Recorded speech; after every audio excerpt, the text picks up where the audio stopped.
तो चलिए आगे बढ़ते। गाजीपुर में बुधवार रात होटल कारोबारी विनीत राय की हत्या के आरोपी कमलेश बिंद को पुलिस ने एक एनकाउंटर में मार गिराया। उसकी 37 दिन पहले ही शादी हुई थी। बिहार के मोहनिया से दुल्हन मनीषा को बड़े धूमधाम से विदा कराकर घर लाया था। मनीषा नर्सिंग की छात्रा है। मनीषा को भी पुलिस ने फिलहाल हिरासत में लेकर पूछताछ की।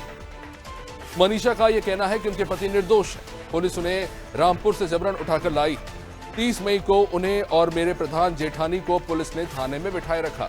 उन्होंने कहा कि मेरी आंखों के सामने थाने में पुलिस ने उनके पति को बुरी तरह से पीटा और इसके बाद जंगल ले जाकर उनका एनकाउंटर कर दिया। कमलेश बिंद के एनकाउंटर के बाद उनके गांव गोसाबाद में भारी बवाल मचा हुआ।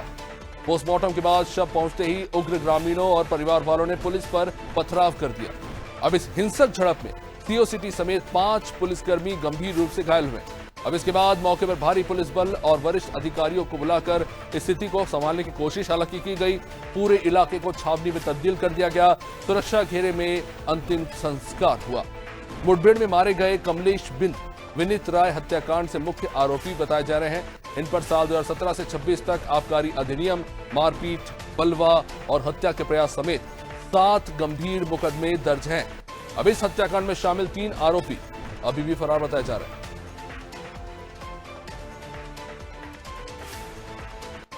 चलिए गाजीपुर से हमारे साथ जुड़े हैं सुजीत कुमार इस वक्त। सुजीत, कमलेश बिंद की आखिर ये कहानी क्या है? शादी हुई, दुल्हन खुद कह रही कि उनके पति निर्दोष हैं, उन्हें पुलिस ने गिरफ्तार किया और फिर खुद उनके साथ उनके आंखों के सामने मारपीट की और फिर जंगल में ले जाकर उनका एनकाउंटर कर दिया। इतने गंभीर आरोप लगे हैं पुलिस पर। आखिर पुलिस का क्या स्पष्टीकरण है इस मामले को लेकर? एक हत्या होती है, 4 में से 1 आरोपी को ढेर कर दिया जाता है, 3 अभी भी फरार है। पुलिस का स्पष्टीकरण आखिर क्या है?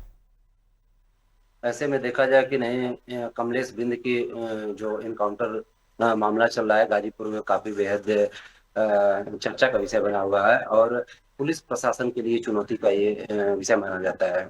आपको बता देना चाहते हैं कि 29 मई को जो ये बिंदु होटल के कारोबारी मालिक के बेटे की जो हत्या हुई थी, उस हत्या के मामले में जो 4 दिन पहले जिनको कमलेश बिंद को उठाया गया था, ये कमलेश बिंद को रामगढ़, बिहार के रामगढ़ जिले से उठाया गया था। उनके पत्नी और उनके भाई संजय बिंद, ग्राम प्रधान जो प्रतिनिधि हैं, उनका ये कहना है कि नहीं, हमारे छोटे भाई कमलेश बिंद की जिसकी हत्या कराई गई है और 1 लाख का इनामिया घोषित किया गया है, उनको रामगढ़ से उठा करके और पुलिस ले आई है और ले आकर के यहाँ गाजीपुर जिले में उनकी हत्या की है। और ऐसे में देखा जाए कि मेरा भाई निर्दोष है, उसके ऊपर इस तरीके का कोई मामला नहीं है कि जो इनको पुलिस प्रशासन या किसी को भी हत्या करने का आदेश हो।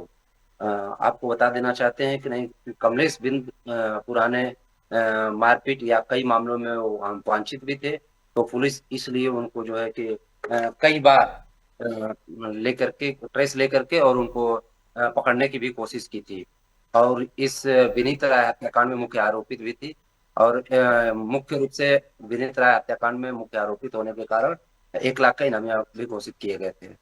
आपको ये भी सुजीत, इस बता बात से दें दोराय नहीं है कि ये आरोपी जो था इसमें पहले से कई मामले दर्ज थे, पर सवाल ये कि क्या यूपी पुलिस ने स्टैंडर्ड प्रोटोकॉल्स का पालन किया? अगर आप बिहार से किसी को गिरफ्तार कर रहे हैं, भले ही ये कोई संगीन अपराधी क्यों ना हो, वहां की स्थानीय थाने को आप इन्फॉर्म करेंगे। और अगर आप गिरफ्तारी कर रहे हैं, उसके बाद अचानक ऐसी क्या स्थिति बनी कि उनका जंगल में एनकाउंटर किया गया? इसको लेकर कहीं ना कहीं सवाल उठता है कि आखिर पुलिस ने किन प्रोटोकॉल्स का पालन किया? ऐसे में देखा जाए कि नहीं, पुलिस प्रशासन की बात माने अगर कही जाए तो पुलिस प्रशासन का कोई अभी अब तक उस तरीके का एविडेंस नहीं आया है कि नहीं इन्होंने संबंधित, जैसे बिहार से सासाराम से उठाया गया है, तो वहां के संबंधित थाने का कोई बयान या सीसी फुटेज कोई उस तरीके का मिला नहीं है।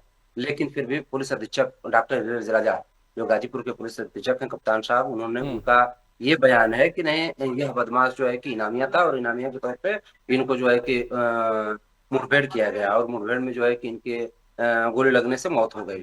और इन्होंने स्पष्ट कहा है कि जो भी बदमाश अगर गाजीपुर में अगर खुलेआम इस तरीके का कत्ल करने का या हत्या करने का प्रयास करेंगे तो उनके लिए इसी तरीके का खामियाजा भुगतना होगा। चलिए देखने को सुजीत, इस मामले में आगे क्या कार्रवाई होती है। बहुत बहुत शुक्रिया जानकारी के लिए। तो हमारे सहयोगी सुजीत बता रहे हैं कि फिलहाल जो इस मामले में कार्रवाई की गई है और स्पष्ट है पुलिस की तरफ से कि कोई भी अगर आपराधिक रास्ता अपनाएगा तो उसका खामियाजा उसे भुगतना होगा। पर खैर सवाल ये भी है कि क्या पुलिस ने उन वैधानिक प्रक्रियाओं का पालन किया जो करना चाहिए था? और आखिर कमलेश की जो धर्मपत्नी जिन्होंने जो गंभीर आरोप लगाए हैं उनमें कितनी सत्यता है, ये भी खैर आने वाले समय में स्पष्ट हो पाएगा।